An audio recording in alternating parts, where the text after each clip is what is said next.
Tonight on Province Wide, one secret adoption records now open to adopted children and the parents who gave them away. I would strongly advise everyone that if they want to go out and find their birth mother, that they really think about it first before they do that. What this Elmira man discovered in his adoption papers. These rooms, first offered as a temporary measure, are now filled to capacity. A look inside a women's shelter and the story of those who use it. And will your bicycle be one of the thousands stolen every year? We've got tips on how to guard your bike against thieves.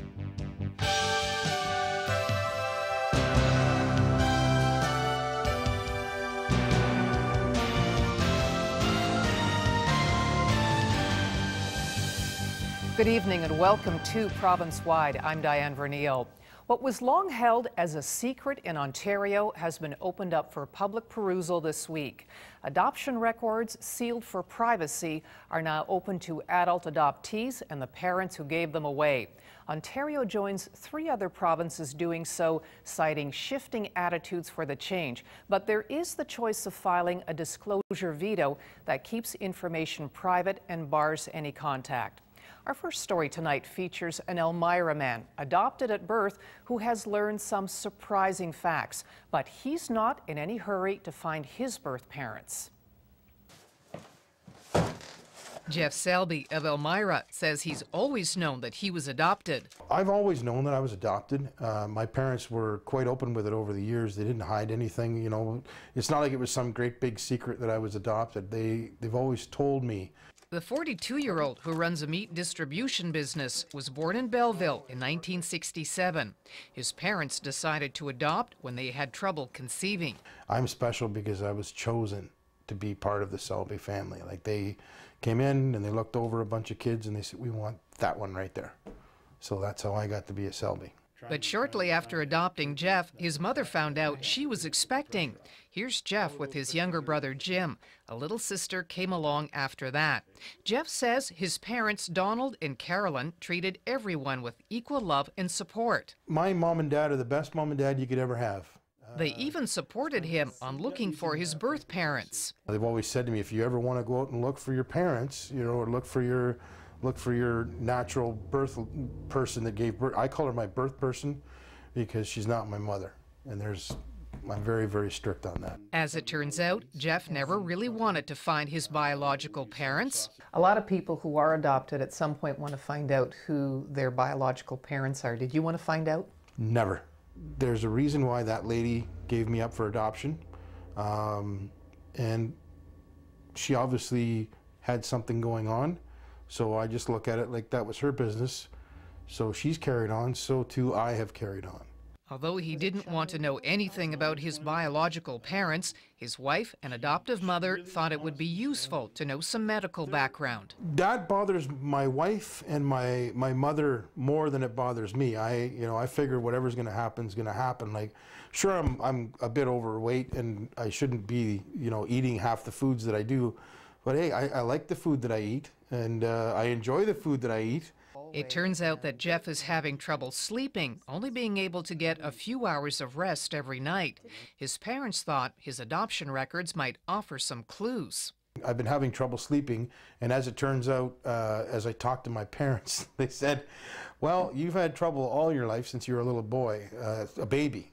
They had to put a sedative in me to get me to take a cat nap. That's how bad it was. They sent away for his adoption records, and what they got back has been nothing short of stunning for Jeff. This is very, very graphic and very, very detailed stuff that I've read maybe 4 or 5 times, and I still haven't, there's still things that are sinking into me about it.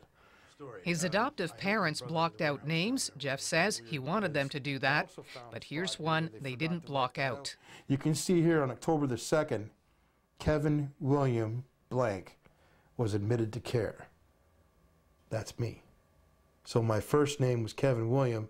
I don't know my last name, but I see Kevin William and I'm Jeffrey Norman.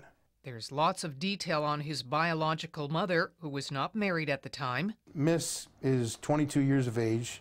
She was born October the 21st, 1944, in Belleville. Her hair is dark and her eyes are brown. She has dark skin and is quite heavy. Miss Blank is a big girl. Her hair was in rollers, and in general, she was quite untidy, although her features were quite attractive. Then there's a description on his 27-year-old biological father, listed as a construction worker. 6 foot 2 inches tall, weighed 180 pounds. Hair was fair, eyes were blue, complexion was fair. He was thin and very good looking. The records say the two intended to get married, but then he ran off. He split.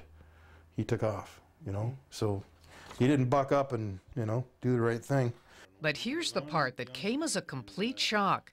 A note added by a children's aid worker who visited his biological mother after Jeff was born. It was learned the girl who was living with her is a childhood friend from the reserve. Well, that just went, whoa, whoa, whoa, whoa, whoa. Am I part Native? I didn't know that. Based on where he was born, Jeff believes his birth mother is a Mohawk Native. He says it's exciting news, but shocking nonetheless. What does that do to your sense of self and who you thought you were all these years? I did a 180 right on the spot. If I'm Native, what is that going to change? Is that going to change anything in my life? And I don't see that it could. With the province unsealing adoption records, Jeff now has the choice of getting more personal information on his biological parents and tracking them down, provided they haven't filed a disclosure veto, keeping the records closed. But Jeff says he's not going to go looking. I look in the mirror and I still see the same person that I saw before, but it's just, I've got a few more questions. You know, that's definitely a burning question. You have a few more questions, but you say you don't want to find your birth mother. No.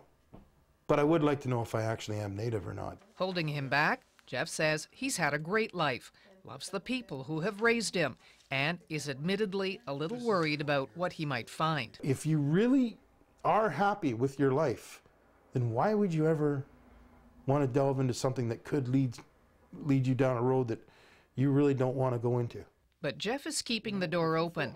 He could have filed a disclosure veto, preventing his biological parents from finding him. But he hasn't. What if she knocks on your door someday? I'll open it up and ask her if she wants a coffee. I'll talk with her. I will. But I'm not going looking for her. One thing Jeff is doing to find out more about his background, he's written to the adoption unit with Indian and Native Affairs for help. Although he's taking a cautious approach to learning about his past, he respects the fact that other people involved in adoption have different views. I would strongly advise everyone that if they want to go out and find their birth mother, that they really think about it first before they do that. Now, since 1921, 250,000 adoptions were registered in Ontario. So far, only about 2,500 adoptees and birth parents have opted to keep their records sealed with a no-contact order. Still ahead, we take you inside a place most people hope to never visit, a shelter for abused women. Built to handle 20, but now jammed beyond capacity. And then when the numbers are up to what they are today, 31, you see tensions because the facility just isn't large enough. How they're coping, that's coming up on Province Wide.